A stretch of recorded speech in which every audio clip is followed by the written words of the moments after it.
సంధ్యమ్మ, ఈరోజు లంచ్ కేం ప్రిపేర్ చేస్తున్నావు? మనం week days mostly healthy meals తింటాం కదా. ఈ రోజు అయితే ఒక బ్యూటిఫుల్ హెల్దీ మీల్ అయితే షేర్ చేద్దాం. బీన్స్ అండ్ బ్రోకలీతో స్టిర్ ఫ్రై చేస్తున్నాను. కీన్వా అండ్ వైట్ రైస్ తో ఫ్లేవర్డ్ రైస్ చేయబోతున్నాను. ఇవన్నీ మనకి స్టిర్ ఫ్రైడ్ కి కావాల్సిన వెజిటబుల్స్ అన్నమాట. వాళ్ళ ప్రోటీన్ ఏం తీసుకుంటున్నాం అంటే గ్రిల్ చికెన్ అండి. ఫస్ట్ అయితే గ్రిల్ పెట్టుకుందాం అండి. దీనికి 25 minutes అయితే పడుతుంది అనమాట. మీరు చాలా మంది అడుగుతున్నారు ఎలా సెట్ చేస్తారు అవేనని. 280 degrees Fahrenheit 25 minutes grill mode. చేద్ బావా, ఇప్పుడు కరెక్ట్ గా చెప్పు టైం ఎంత అయిందో. ఇప్పుడా? కరెక్ట్ గా 1 అయింది నాన్న.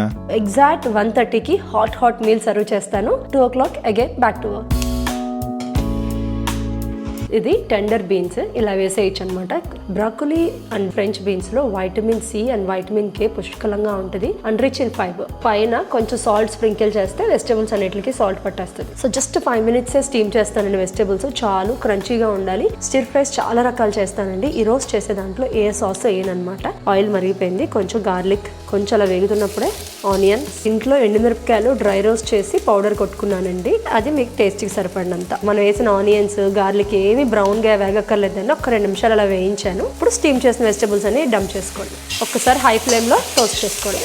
మోస్ట్లీ నేను ఇలాగే చేస్తానండి Monday to Friday. Saturday Sunday మాకు నచ్చినవి తింటా ఉంటాం. సెస్మీ సీడ్స్ అండి, నువ్వులు ఇలా స్ప్రింకిల్ చేసుకోండి. రిచ్ ఇన్ కాల్షియం, చూడడానికి బాగుంటుంది. అక్కడక్కడ పంట దగ్గర క్రంచీగా పడతాయి అనమాట. స్టిర్ ఫ్రైడ్ వెజిటబుల్స్ అయిపోయిందండి. ఇంకా చికెన్ కూడా 47 seconds. ఇప్పుడు నెక్స్ట్ వచ్చి ఫ్లేవర్డ్ రైస్.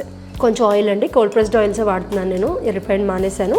సో ఇది సెస్మీ ఆయిల్, గార్లిక్ ఇందాక స్టిర్ ఫ్రైడ్లో మర్చిపోయాను. సో రైస్లో వేసేస్తున్నాను. ఆనియన్స్ కూడా ఇది కూడా ఒక్కసారి ఫ్రై చేసుకొని కావాల్సినంత సాల్ట్, కొంచెం చిల్లీ ఫ్లేక్స్ వేస్తున్నాను. ఇది చూడండి ఎంత పొడి పొడిగా వచ్చిందో. అసలు కీన్వా వేసామని కూడా తెలియదు. అయిపోయింది, ఫ్రైడ్ రైస్ అయిపోయింది. పైన స్ప్రింగ్ ఆనియన్స్. డిష్ నెంబర్ 3 కూడా ఫినిష్. ఇప్పుడు టైం 1:25 అయింది. 25 minutes ఎవ్రీథింగ్ డన్. మోస్ట్లీ ఎక్కడ వీలుంటే అక్కడ సాస్ లేకుండా చేసుకుంటున్నాం. ఒక్కొక్కరోజు సాస్తో కావాలనిపిస్తే అలా కూడా తింటాం అనమాట.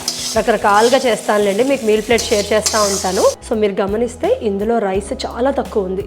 2 pieces chicken and then lots of fibre. ఎంత టేస్ట్ ఉంటుందో తెలుసా అండి. మీల్ ఒకసారి తిన్నారనుకోండి, అబ్బా ఎవ్రీడే ఇలాగే చేసుకుంటే బాగుంటుంది కదా అని అనిపిస్తుంది.